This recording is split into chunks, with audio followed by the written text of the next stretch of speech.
প্রিয় শ্রোতা, স্বাগত জানাই কাহিনিক অডিও বুকে। এখন শুনবেন কাহিনিক অডিও প্রকাশনা হরিশঙ্কর জলদাস রচিত গল্প সংকলন গগন সাপুই। পাঠ করছি আমি আশরাফুল আশিস। আলো আঁধারের উঠান জুড়ে বয়স্ক জেলে জেলেনীদের ভিড়, সবাই নিশ্চুপ। দাওয়ায় ক্রন্দনরত তোতারানীকে সান্ত্বনা দেওয়ার চেষ্টা করছে রাইকমলের বউ উর্বশী। বলছে, চুপ গড় অবদ্ধি, চুপ গড়, কলঙ্কর কথা বিলাপ গড়ি আর ন ফোনাইও। হিন্দু মুসলমানে জাইনলে কলঙ্ক আরো বাড়িব। উর্বশীর এই কথায় কাজ হলো। তোতারানী বিলাপ থামালো, কিন্তু কান্নার ফোঁসফাঁস চলতে থাকল। এই সময় পারুলবালা ধূপ করে মাটিতে লুটিয়ে পড়ল। উর্বশী ছুটে গেল পারুলের কাছে। দেখল যেখানে পারুলবালা বসেছিল তার চারপাশে থকথকে তাজা রক্ত। ঠিক তখনই উঠানে এক তীব্র হুঙ্কার শোনা গেল। তোরার মারে সুদি সুদানির পোয়াক্কল আই তোরারে সাই লইম। হুঙ্কারটা দৈজ্যা বুজ্জা দিয়েছে।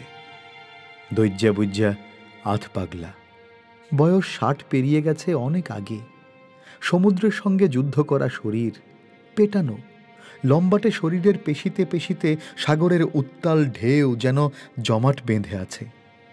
একসময় তার সাজানো ঘরবাড়ি ছিল, নৌকা জাল ছিল, ঘরে ছিল শক্তপুক্ত দুটো ছেলে, স্ত্রী আর ছোট একটি মেয়ে।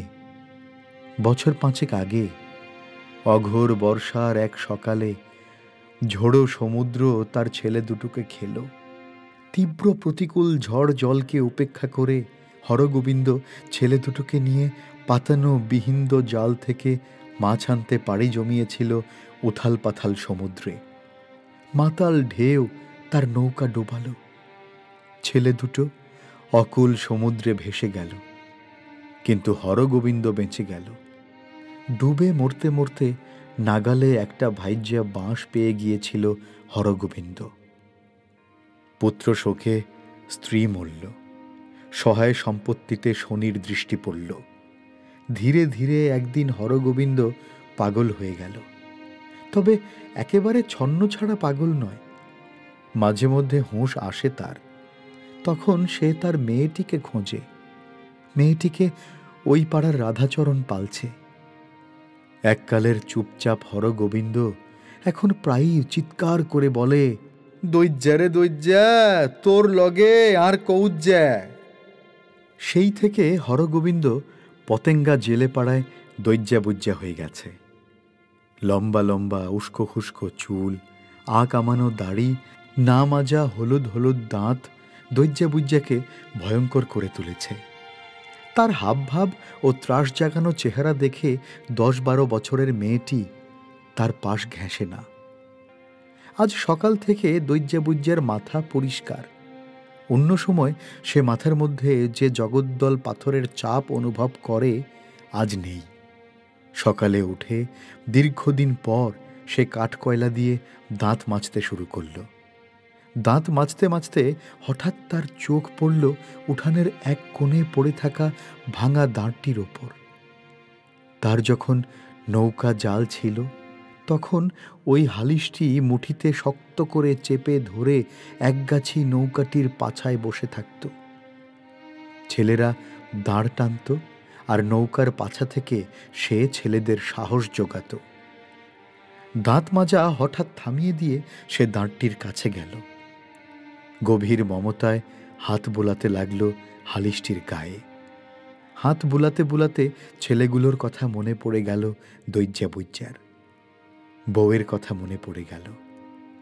মেয়েটির মুখ আবছাভাবে চোখে ভেসে উঠল।